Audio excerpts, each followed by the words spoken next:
հարվածի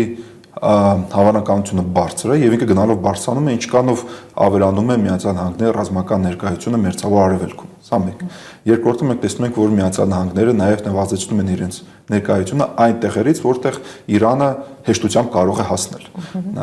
Սիրիայում հիմնականում եւ որպեսզի նվազեցնի այս հնարավոր կորուստների հավանականությունը։ Դա ցուցանիշ է, որ այո, պատրաստում է նաև ռազմական սցենարի։ Բայց դա չի նշանակում, որ այս ռազմական ներկայությունը միայն ռազմական սցենարի մասին է, ինքը նաև ճնշման գործիք է։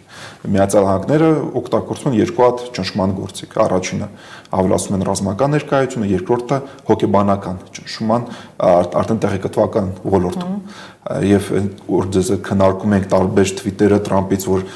կամ այս մամուլները, որ ասում են արդեն պատրաստում են այս սցենարին, դա նաև հոգեբանական պատերազմի մասերից մեկն է։ Տեսեք, սցենարներից մեկը ներկայացվում էր արևմտյան մամուլում ըստ Axios-ի, որ Թրամփի վարչակազմը դիտարկում է նաև Խամենեիի եւ նրա որդու սպանությունը հնարավոր եւ այդպիսով հասնել Իրանում իշխանափոխության։ Այսինքն այս ամենն էլ կարող ենք դիտարկել որպես հոգեբանական պատերազմի որևէ գործիքներից մեկը։ Այո, անշուշտ, սա հոգեբանական պատերազմի գործիքներից մեկն է։ Երկրորդը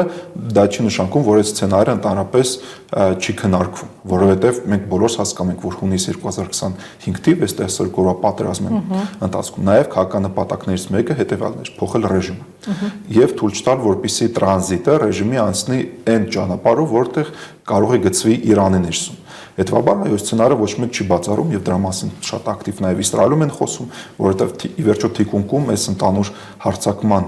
եւ հարված օրակարգին կանգնած առաջին հերթին Իսրայելը, երկրորդ հերթին Միացյալ Նահանգները, բայց հիմա արդեն իրավիճակը փոխվեց։ Եթե հունիս 2025 թիվ ֆրոնտմենը Իսրայելն էր եւ վերջում Միացյալ Նահանգներ, իսկ հիմա իրավիճակը փոխվում է։ Եվ այդ սցենարը այո քննարկվում է, թե ինչպես կարա լինի ռեժիմի տրանզիտը եւ Միացյալ Նահանգների համար եւ Իսրայելի համար կարեւոր է, որ ինքը առնվազն լինի առաջինը կառավարելի, երկրորդը գնա այն ուղղությամբ, որը իրանք են ցանկանում, որովհետեւ ոչ մեկ չի բացառում, որ այդ սցենարը իրականանա, արդյոք ավելի վատ ճակերտներով ռեժիմ Իրանում չի հաստատվի։